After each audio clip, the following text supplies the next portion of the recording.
मित्रों नमस्कार। आज हम बात करेंगे देश के महान नेता आदरणीय चौधरी चरण सिंह। उत्तर प्रदेश के मुख्यमंत्री थे।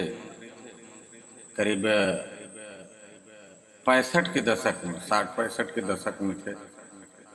जमाने में मैं नहीं था, लेकिन वो जो कर गए गरीबों के लिए, वो गरीबों के मसीहा कहे जाते हैं। आप अदर स्टेट देखिए, चाहे वो महाराष्ट्र हो, गुजरात हो, एमपी हो, बिहार हो और गुजरात हो, तो वहाँ पे आप देखेंगे कि गांव में खेत जो है 2 ही 4 जन लोग का है, बाकी सब मजदूरी करते हैं, सबके पास खेत नहीं है। यूपी में भी ऐसा ही था। यूपी में भी ऐसा ही था।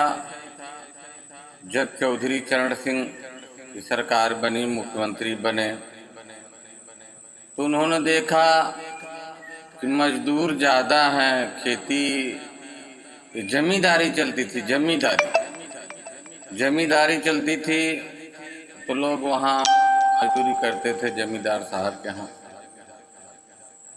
तो उन्होंने पहले ये इंक्वायरी करा दिया, पड़ताल करा दिया, जिसको उस जमाने में कहते थे कि खेत किसका है और कौन खेती कर रहा है।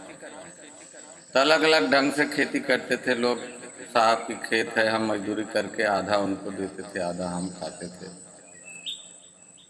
और खेतों पे टैक्स लगता था, जमीन पे टैक्स लगती थी। चाहे थोड़ी जमीन हो चाहे ज़्यादा जमीन हो, उस हिसाब से टैक्स दिया करते थे लोग। माल गुजारी बोलते थे। तो चौधरी चरण सिंह ने देखा, जो छोटे किसान हैं, जिनके पास कुछ नहीं है, थोड़ा बहुत है, उनको भी टैक्स देना पड़ता है।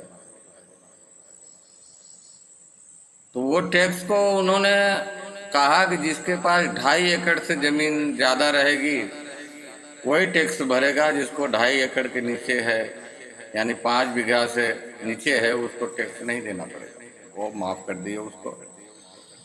और ये खेत का जो ये खेती किसका और खेती कौन कर रहा है, मजदूरी कर रहा है, तो उन्होंने वो इंक्वायरी कराया। इंक्वायरी करने के बाद सब लिखा पढ़ी के साथ में खेत किसका है, कौन कर रहा है, कैसे कर रहा है। वो खेत जो मजदूरी कर रहा था उसके नाम से कर दिया। गुपचाप इंक्वायरी करा, किसको पता नहीं था ये ऐसा कर देंगे। तो इसलिए यूपी में छोटे बड़े सबके पास खेत हो, जमींदारों का खेत सबके पास हो गया। उसमें भी बाबू साहब या पंडित जी लोग बोले, करे इतने दिन से आप लोग जी खा रहे हैं हमारे खेत से, और हमको ही जो है हमारा ही खेत लो लोगे। गरीब ईमानदार होता है। सरकार कुछ भी कर दिया, लेकिन उनके घर के आजू बाजू की ज़मीनें थी जो उनको रिटर्न कर दी। जो दूर दराज की थी थोड़ा बहुत ले लिए, बाकी रिटर्न कर दिए, वापस कर दिए बाबू साहब वो पंडित जी को, जमींदार को जो ज़मीन थी वापस कर दिए। और कानून था तहसील में, और कानून गो नेकपाल और ये जो तहसील में जो अधिकारी लोग बैठते हैं वो खाली एक विशेष जात के थे। तो उन्होंने ये कानून लगाया कि कोई भी पढ़ के और कोई भी ये पद हासिल कर सकता है, ऐसा कोई ज़रूरी नहीं है कि कास्ट। बहुत कुछ किया उन्होंने अपने देश के, अपने स्टेट के बारे में। वो प्रधानमंत्री भी रहे 6 महीने के लिए कार्यवाहक के रूप में। तो तमाम तरह के काम उन्होंने किया। उस तरह वो गरीबों को मसीहा थे। उनके जन्मदिन को लोग आज किसान दिवस के रूप में मना रहे हैं। आदरणीय चौधरी चरण सिंह। बिहार में चले जाओ, एमपी चले जाओ, कहीं भी चले जाओ, बसने के लिए खेत नहीं है, बाकी वो सब जमींदारों के खेत है। गांव में 2-4 जन का खेत है, बाकी सब बेकर खेत के हैं, बेकर जमीन के हैं। आप गौर कीजिए। लेकिन यूपी को यूपी बनाने वाले वही चौधरी चरण सिंह थे।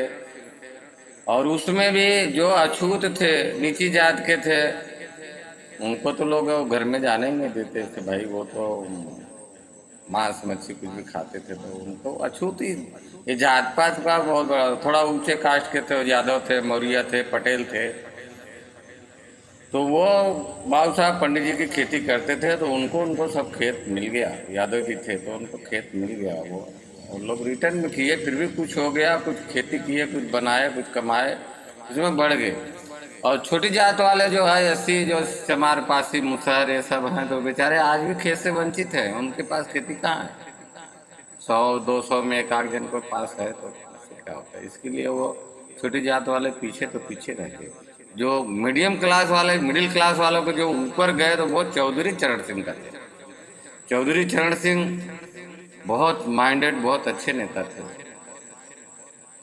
उनको सत सत नमन। उनके बेटे अजीत सिंह थे।